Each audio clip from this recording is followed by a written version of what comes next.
Medical college में दाखिलों के लिए कलीदी अहमियत का हामिल इम्तिहान नीट 2024 में मुल्क भर में बड़े पैमाने पर धांधली की गई है। अब इस मामले पर यूथ कांग्रेस की जानिब से नांदेड़ शहर में एक एहतजाजी मोर्चा निकाला गया। मोर्चे में नीट का इम्तिहान देने वाले और इस साल नीट की तैयारी करने वाले हज़ारों तलबा ने हिस्सा लेकर हुकूमत के ख़िलाफ़ शदीद बरहमी का इजहार किया और नीट के इम्तिहान में धांधली करने वाले अफराद के ख़िलाफ़ सख्त से सख्त कार्रवाई करते हुए मई 2024 में मुनक़िद किए गए इम्तिहानात को मनसूख करके नए सिरे से इम्तिहानात लेने का मुतालबा किया है। मुज़ाहिरीन का कहना है कि तलबा को 180 से ज़ायद नंबरात ग्रेस मार्क के तौर पर दिए गए हैं।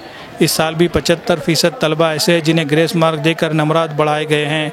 सबसे पहले बिहार के पटना शहर में इम्तिहान से मुतालिक कुछ लोगों को पेपर लीक होने के मामले में गिरफ्तार किया गया है, लेकिन अब तक नेशनल टेस्टिंग एजेंसी कह रही है कि कोई पेपर लीक नहीं हुआ है, इसलिए एनटीए ने कुछ भी जाहिर नहीं किया है जिसकी बुनियाद पर लोगों को गिरफ्तार किया गया था।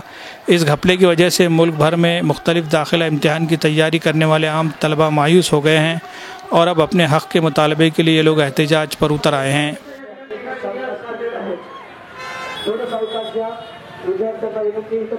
आमची इथं मागणी तीच आहे की ज्यांनी जे गुन्हा केला, ज्यांनी पेपर लीक केला त्यांना अरेस्ट करा आणि जे पेपरमध्ये ज्यांना ग्रेस मार्क दिले त्यांची वापस नीट घेण्यापेक्षा पूर्ण 24 लाख जणांची नीट घ्या। नाहीतर जे आणि जे 1563 जणांची घेतली ते करेक्ट आकडा नसू पण शकते, कारण 10,000 जणांना पण ग्रेस मार्क दिलेले असू शकतात। तर ते पूर्ण आकडा पण आम्हाला पाहिजे। एनटीए मध्ये पूर्ण दोष आहे, कारण की त्यांनी त्यांच्या सेंटरवरून तिथून जर पेपर निघला की डायरेक्ट सेंटरमध्ये येतात। एक तर सेंटरमध्ये लीक होऊ शकते, नाही तर त्यांनी लीक केलेला आहे, याच्या मधात कुठंच होऊ शकतं। यावर्षी परीक्षा दिलेली आहे, परीक्षा बरेच इझी पण क्वेश्चन होते, मॉडरेट पण होते, काही क्वेश्चन असे होते म्हणजे जे पुस्तकामधून होते त्याच्या ऑदर रिलेटेड केलेले होते। आम्ही खूप जास्त, मला 330 मार्क पडले, बट मी माझा स्वतःचा स्कोअर जेव्हा चेक केला होता तेव्हा मला जास्त मार्क पडला नाही। म्हणजे मला तर ग्रेस पद्धत लागू झाली नाही, पण जे म्हणतात ते एवढ्या विद्यार्थ्यांना लागू झाली तर हे खूप चुकीचं आहे। दुसऱ्या विद्यार्थ्यांसोबत अन्याय व्हायला असं नाही करायला पाहिजे। नाही म्हणजे त्याच विद्यार्थ्यांसोबत झाले त्यांचं असं कसं एनटीए म्हणू शकते। आमच्यासोबत पण अत्याचार झालेला आहे, काही ना काहीतरी त्यांना घ्यायला तर आम्हाला का नाही? आम्ही पण तर प्रिपरेशन केले आहे। आमचे वडील रात्रभर दिवसभर शेतामध्ये काम करतात, आम्हाला पण न्याय मिळाला पाहिजे। पेपर जर घ्यायचा असेल तर त्याच विद्यार्थ्यांचा नाही, त्यांच्या बरोबर पेपर आमचा पण व्हायला पाहिजे का? आम्ही का चूक केलेली आहे? त्यांनी त्याच विद्यार्थ्यांचा पेपर का घेतात? जर त्यांना पेपर घ्यायचाच आहे एनटीएला तर त्यांनी 23 लाख विद्यार्थ्यांचा पेपर घेतला पाहिजे। थँक्यू। आम्ही इथे थांबलो होतो कारण नीटच्या पेपरमध्ये घोटाळा झालेला आहे, असं एनटीएने करायला नव्हतं पाहिजे होतं। जर पेपर लेट गेला असेल तर मग त्यांना पुन्हा टाइम द्यायला पाहिजे होता, 15 मिनिटं वाढून द्यायला पाहिजे होते, पण 15 मिनिटाचे त्यांनी मार्क दिले।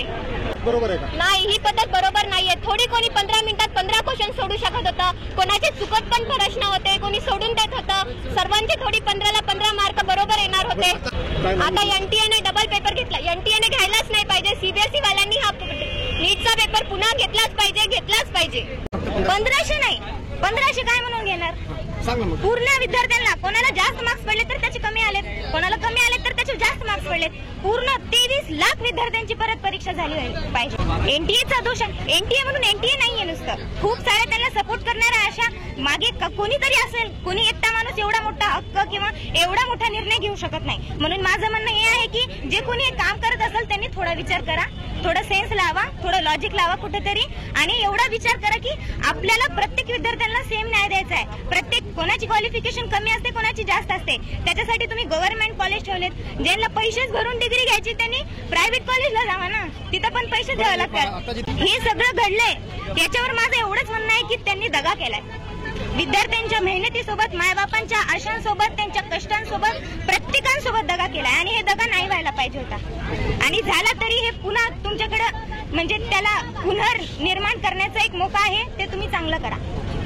एनटीएच्या माध्यमातून एनटीएच्या माध्यमातून जी परीक्षा नीटची घेतली जाते, त्या नीट परीक्षेमध्ये पेपर फुटला आणि पटण्याला 13 लोकांना अटक केलं। एकीकडे एनटीए म्हणतोय पेपर फुटला नाही, मग पोलिसांनी बेगुन्हा लोकांना का अटक केलं? आणि जर फुटला असेल तर मग एनटीए मान्य का करत नाही? त्यामुळे देशातल्या 23 लाख पोरांचं नुकसान झालेलं आहे। ग्रेस मार्कांची खैरात एनटीएनं वाटली आणि 75% मेरिट हे डुप्लिकेट आहे.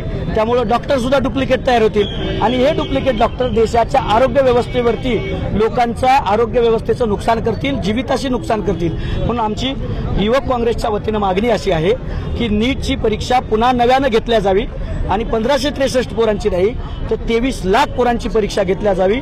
आणि जोपर्यंत ही मागणी मंजूर होत नाही तोपर्यंत युवक काँग्रेस नाही ही परत परीक्षा एनटीए सारख्या भ्रष्ट संस्थेच्या माध्यमातून नाही तर ही सीबीएसईच्या माध्यमातून घेतल्या जावी. कारण 18 पर्यंत सीबीएसई घ्यायची आणि सीबीएसई कडून घेत असताना एवढा सावळा गोंधळ झाला नव्हता. म्हणून एनटीए नाही तर सीबीएसई कडून घेतल्या जावी अशी आमची मागणी आहे. आणि सर्वोच्च न्यायालयाच्या माध्यमातून एका एसआयटीचं गठन करून सर्वोच्च न्यायालयाच्या निगराणीमध्ये याचं उच्चस्तरीय समिती करून सर्वेक्षण केलं जावं आणि जे दोषी आहेत त्यांच्यावरती कार्यवाही होऊन कठोर शिक्षा दिल्या जावी अशा प्रकारची की जेणेकरून इथून पुढे पेपर फुटी करण्याची हिंमत कोणी करणार नाही.